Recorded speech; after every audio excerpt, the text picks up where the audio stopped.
لیکن وہاں کی زندگی سوشل لائف نہیں ہے، وہاں کی زندگی اہل بیت فرماتے ہیں انفرادی زندگی ہے. مطلب جس طرح اکیلے آئے تھے اسی طرح اکیلے جاؤ گے. کسی سے کتنی بھی محبت ہو لیکن مرنے کے بعد وہ ہمارے ساتھ نہیں ہوتا. بیٹے سے عشق تھا تنہا چلا گیا، ماں سے پیار تھا تنہا چلی گئی، شوہر سے لگن تھی تنہا چلا گیا. اکیلے آئے تھے جس طرح شکم مادر سے، اسی طرح قبر میں بھی کیا جاؤ گے؟ اکیلے جاؤ گے. لیکن دنیا میں کوئی بندہ اکیلا نہیں جیتا. یہاں سوشل لائف ہے، یہاں کنیکشنز ہیں، یہاں ہمسائے کے حقوق ہیں، لیکن مرنے کے بعد پورا سفر انسان نے اکیلے طے کرنا ہے. فرمائے وہاں پہ اگر کوئی ساتھ ہوگا تمہارا عمل ساتھ ہوگا. پھر معصوم سے پوچھا مولا کیا کبھی کوئی کسی سے نہیں ملے گا؟ باپ سے نہیں ملے گا، دادا سے نہیں ملے گا، اہل بیت سے نہیں ملے گا، انبیاء سے نہیں ملے گا، صلحاء سے نہیں ملے گا؟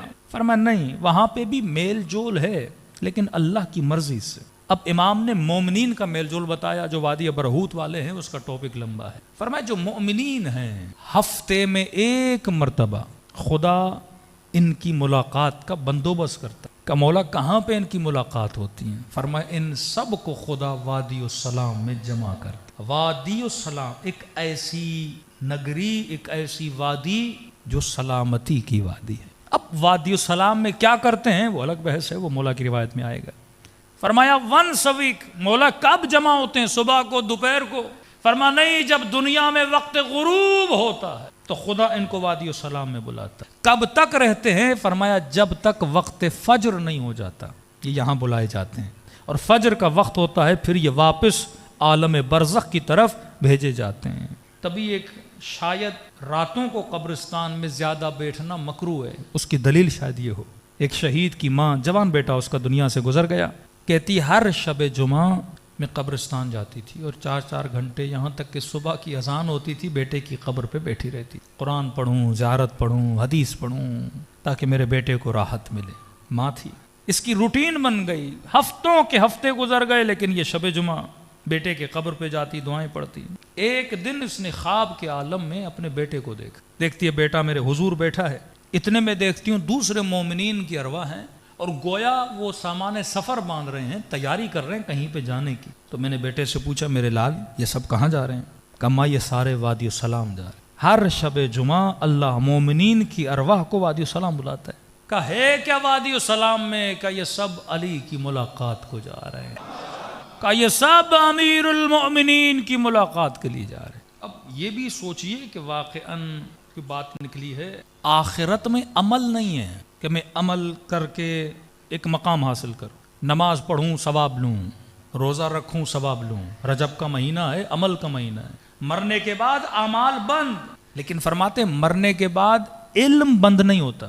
یعنی جو ادنا سے ادنا ترین درجے میں بھی ہے اسے یہ اجازت ہے کہ وہ علم حاصل کرے. اور یہ علم کہاں سے ملتا ہے؟ محفل محمد اور آل محمد. اب یہ تو نہیں کہ انا مدینۃ العلم وعلی بابہ، وہ صرف دنیا میں نہیں، یہ علم کا دروازہ عالم برزخ میں بھی ہے، یہ علم کا دروازہ میدان محشر میں بھی ہے. تو کہ بیٹا کہاں جا رہے ہیں؟ کہ اماں سارے وادی السلام جا رہے ہیں. کہ میرے لال تو کیوں نہیں جا رہا؟ کہ اماں علی نے بولا ہے جب تک ماں ہے ماں کے پاس رہنا. کہ اماں تیرے ادب کی وجہ سے میں نہیں جا رہا. اب ماں کو منع بھی نہیں کر پا رہا، ماں ہے. کہ آپ کے ادب کی وجہ یہ ماں نیند سے اٹھتی ہے. اس دن کے بعد اس نے راتوں کو بیٹے کی قبر پہ جانا چھوڑ دیا. کہ میں اپنے لال کو علی کی زیارت سے محروم کیوں کروں؟ کہ میں اپنے لال کو کیوں محروم کروں امیر المومنین کی زیارت سے؟ اب اس کے دلیل میں بہار کی ایک روایت ہے. فرماتے ہیں امیر المومنین اپنے ایک صحابی کے ساتھ کوفے سے 1.5-2 فرسخ باہر نکلے. شاید مومنین پوچھے کہ مولانا وادی السلام دقیقاً کہاں پر ہے؟ کیونکہ نجف جو ہے وہ آج نام رکھا گیا. امیر کے زمانے میں نجف کا کوئی نام نہیں تھا. یہ تو قبر امیر المومنین کے انکشاف کے بعد نام رکھا نجف اشرف، لیکن پہلے تو کوفہ تھا. فرماتے ہیں 1.5 فرسخ کوفے سے باہر نکلے تو مولا کا صحابی کہتا ہے تا حد نگاہ قبریں ہی قبریں تھیں. اور میں نے کہا مولا یہ کون سا مقام؟ امام نے فرمایا یہ وادی السلام ہے. کہ بس قبرستان میں داخل ہوئے اور علی نے سلام کیا السلام علیکم یا اہل لا الہ الا اللہ. اور سلام کرنے کے بعد علی نے کلام کرنا شروع کا باتیں کرنے لگے. میں خاموش کھڑا رہا. گفتگو اتنی لمبی ہوئی کہتا میں تھک کے بیٹھ گیا. بیٹھنے کے بعد کئی گھنٹے گزر گئے، بالآخر مجبور ہو کے میں نے کہا یا علی آپ بھی بیٹھ جائیے، میں بھی بیٹھ بیٹھ کے تھک گیا ہوں، مولا اتنے گھنٹے کس سے کلام کر رہے ہیں؟ امام نے فرمایا میرے صحابی اگر تیری آنکھوں سے خدا پردے ہٹائے تو حلقاً حلقہ تو گروہ گروہ لاکھوں مومنین کو دیکھے جو وادی السلام میں بیٹھے ہیں اور میں علی تقسیم علم کر رہا ہوں۔ فرمایا ہر شب جمعہ، جب بھی شب جمعہ ہو، وہ انبیاء ہوں، وہ اولیاء ہوں، وہ صالحین ہوں، وہ سارے وادی السلام میں جمع ہوتے ہیں۔ اب سوال یہ کیا یہ وادی السلام زمین کا حصہ ہے؟ نہیں، ایک تمثیل ہے وادی السلام، جہاں پہ ساری ارواح کو حاضر کیا جاتا ہے اور اہل بیت کی محفل ہوتی ہے۔ تبھی ہر مومن کی ایک تمنا رہی ہے کہ میری قبر کہاں ہو؟ وادی السلام میں ہو۔ اب کسی نے کہا مولانا یہ اتنا آسان تو نہیں، اب ہر بندہ وادی السلام میں دفن ہو اور دنیا میں کروڑوں مومنین، تو زمین کم پڑ جائے نا۔ تو کسی نے میرے چھٹے امام سے کہا کہ مولا میرا بھائی بغداد میں ہے اور پتہ چلا ہے کہ بیمار ہے، حکیموں نے جواب دیا ہے مولا مجھے خوف ہے کہیں بغداد میں مر گیا تو میں اسے وادی السلام میں دفن نہیں کر پاؤں گا۔ امام نے فرمایا گھبراؤ نہیں، ہمارا چاہنے والا دنیا کے کسی بھی کونے میں مر جائے، کہیں بھی دفن کر دیا جائے، اللہ حکم دیتا ہے کہ اس کے بدن کو وادی السلام کی طرف بھیجا جائے۔ تو بندے کا مؤمن ہونا ضروری ہے۔ مومن وہ جو یؤمنون بالغیب ویقیمون الصلاۃ، جب تک غیب پر بندے کا ایمان نہ ہو، یہ غیب یہی موت ہے، یہی قیامت ہے، یہی قبر ہے۔ تو فرمایا کہ بدن سے روح نکلتے وقت کی تکلیف سے اگر بچنا چاہتے ہو تو فرمایا مومنو چند کام ضرور کیا کرو۔ یہ سکرات الموت، یہ بہت مشکل لمحات ہیں جب انسان کے بدن سے روح نکلتی ہے۔ پہلا کام فرمایا جو ہر نماز واجب کے بعد تھوڑا بہت بھی ہو قرآن کی تلاوت کرے، وہ سکرات موت سے بچ جاتا ہے، وہ ہول الموت سے بچ جاتا ہے، وہ خوف موت سے بچ جاتا ہے۔ 4 آیتیں، 5 آیتیں، 10 آیتیں، جتنا ہو سکے۔ امام خمینی کی عادت تھی، سفر پہ بھی جاتے تھے، آپ نے وہ جہاز کی ویڈیو بھی دیکھی ہوگی، جہاز میں بھی قرآن پڑھ رہے ہیں، اور ہاسپٹل میں بستر مرگ پر ہیں، وہاں پر بھی آپ دیکھو گے کیا پڑھ رہے تھے؟ قرآن پڑھ رہے تھے۔ تیاری کرتے تھے کہ جب بھی موت آئے، بدن سے جب روح نکلے تو انسان کو کیا ہو؟ تکلیف نہ ہو۔ تکلیف ہوتی ہے تعلق کی وجہ سے۔ تعلقات دنیا جتنے مضبوط ہوں، اس تعلق سے جدائی کی اتنی تکلیف ہوتی ہے۔ میں ہمیشہ مجلس میں مثال دیتا ہوں، اگر ہاتھ کی ہتھیلی پہ ٹیپ سولوشن لگائی جائے، کھینچو گے تکلیف نہیں ہوگی، کیونکہ ٹیپ سولوشن کا اور ہاتھ کا اتنا مضبوط تعلق نہیں ہے، جدا ہو جاتی ہے۔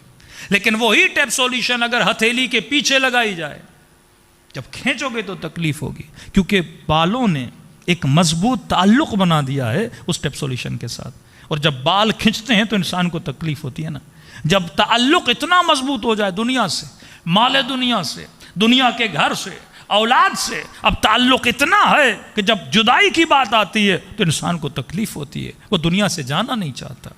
لیکن اہل بیت کی زندگی دیکھو، اکبر جیسا بچہ ہے، اصغر جیسا بچہ ہے، جب جان چلی گئی اس بچے کی تو کہا خدایا رضن برضا، ہم تیری رضا پہ راضی ہیں۔ چھٹے امام کا جناب اسماعیل سے میرے مولا نے اتنا محبت کی تھی، روایات ملتی ہیں، اتنے پسند تھے ان کو جناب اسماعیل کہ امت کے ایک بڑے گرو کو شک ہوا کہ امام کے بعد یہ امام بنے گا۔ صحابی کہتا ہے میں مولا سے خیریت دریافت کرنے آیا، کیونکہ ڈیلی امام کے گھر پہ حکیموں کا آنا جانا تھا۔ جب امام سے ملا تو کیا دیکھا؟ چہرے پہ اطمینان، پریشانی نہیں۔ میں نے کہا مولا یہ لگتا ہے کہ آپ کا بیٹا ٹھیک ہو گیا ہے۔ امام نے کہا نہیں، انا للہ و انا الیہ راجعون، بیٹا دنیا سے جا چکا ہے۔ کہ مولا سمجھ نہیں آتی، جب تک زندہ تھا پریشان تھے، کبھی یہ حکیم، اور بیٹے کے جانے کے بعد ایک سکون مل گیا۔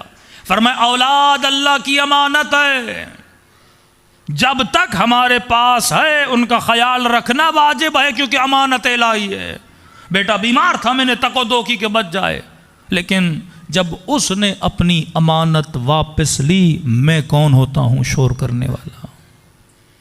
یہ تو میرا تھا ہی نہیں، اللہ کی امانت تھی۔ تو جب تک چیز ہاتھ میں ہے خیال کرو، جب دنیا سے چلی گئی اب اس پہ اتنا رونا اور گریہ کرنا انسان کے لیے مناسب نہیں ہے۔ اب رونا محبت میں آتا ہے، وہ انسان کی فطرت کا تقاضا ہے، لیکن اس رونے سے اچھا ہے اس بیٹے کے لیے انسان قرآن پڑھے نا، اس رونے سے اچھا انسان زیارت عاشورہ پڑھے۔